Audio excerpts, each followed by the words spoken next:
In this video, I'm going to talk about the fastest way to meet people, especially if you're moving to a new town or city. Sharp Game here, coming at you with another episode from ChooseYourRelationships.com. Offer of Love Can't Wait, which can be found on Amazon.com. So this question is from a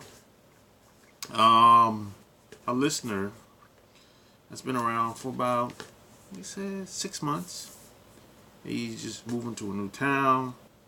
He doesn't know anybody, and he wants to meet people, and it's kind of like a new beginning to him. And it's something that I've moved a few times, over the past 20 years. I would say I moved a few times, but I can relate to this. So I'm gonna tell you what I did, and I'm gonna tell you what I wish I did. I wish I would have done, And see, back in the day, I grew up in a time where there wasn't no internet. So there was no YouTube, it was no Facebook. Back then it was Black Planet, MySpace, Yahoo, AOL. That came, 20 years ago. So I still remember the pre-internet days, where it's like all we had was a telephone and the postmail. That's all we had, basically. Only form of communication we had. So what I used to do is, if I go to a new town, I try to get with the movers and shakers in that town. The people that are not necessarily famous, but they're well known. They got clout. They're official. People know who they are. They're well respected. It doesn't have to be a massive group of people, but it could be 5 people, 10 people, could be one person, it could be 20 people, whatever. It could be a group. Back in the day, they had groups, but it wasn't like it is today. Now, the internet makes it much easier. So that's what I used to do back in the day. But today, now let's say you're not an internet person. You don't like the internet or whatever. So if that's the case, start your own group. You can just go places that you like. It could be a lounge, could be a wine tasting, wine bar, could be a conference. Start your own group, start your own club.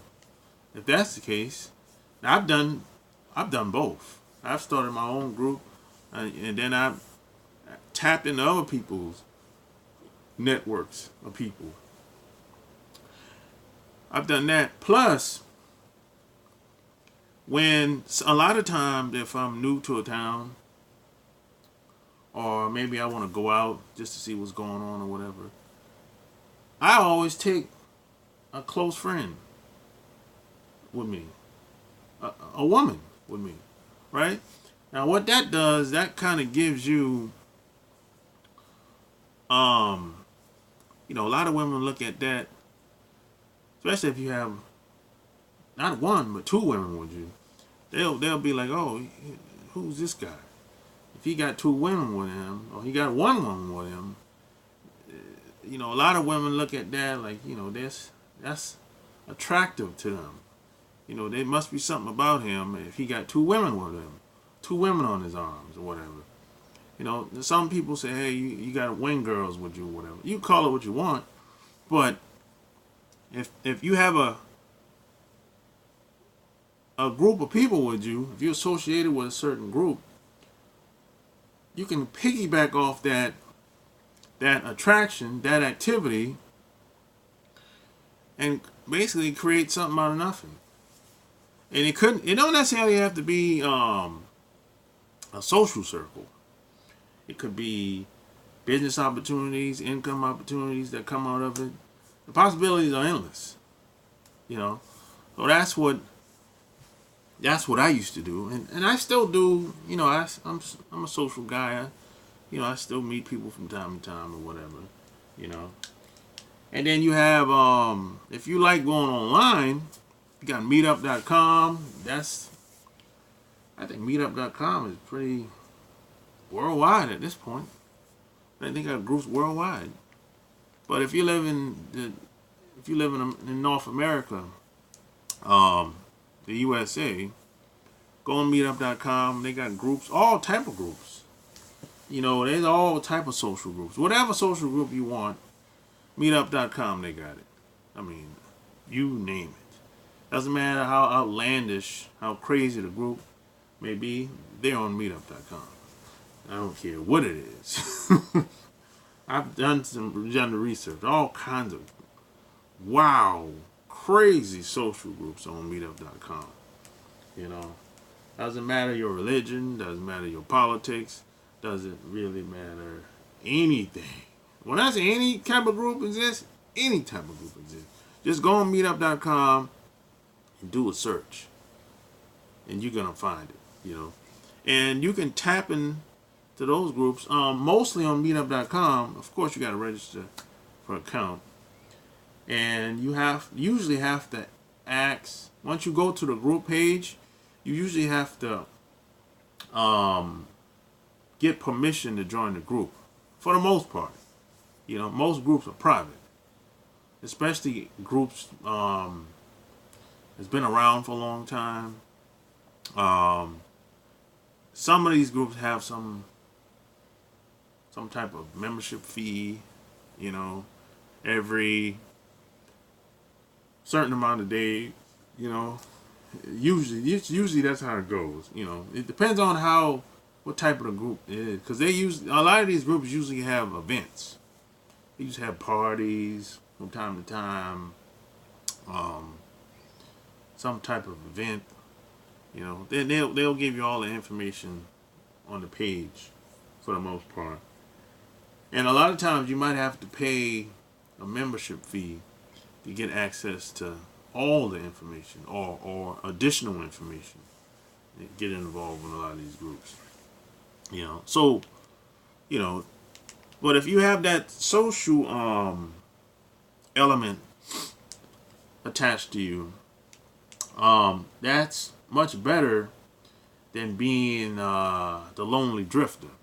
Because if you're by yourself, you don't really have nobody to co-sign you. It's kind of like you starting from scratch. You pretty much walking in the door. That's like walking through the door and being interviewed. It's kind of like no one knows who you are. No one knows where you really came from. So it's kind of like, okay, people are going to be a little iffy. They're going to feel a certain type of way towards you. But if you have people that can co-sign you, people that say, hey, he's cool, I know him or whatever, people kind of put their guards down. It's kind of like if you have a mutual friend and you meet somebody and you find out that your mutual friend knows this person too, and they find out that, hey, you know him too? I met him last week at the lounge. And let's say she's a woman. Well, sometimes man or woman, don't matter. But let's just say for this example, she's a woman. And she's like, yeah, that's my boy. We've been friends for a long time. He's a good guy. So that new woman that you met at the lounge, she knows your friend, longtime friend. That automatically puts her guard down. Because in her mind, okay, she respects your friend, and we all gotta have a mutual friend, even though you've known her longer. So it's more stock in that relationship. It's kind of like the woman will look at you as much more uh, trusting, much more valuable, much more, you know, you'll be more of a mystery versus the guy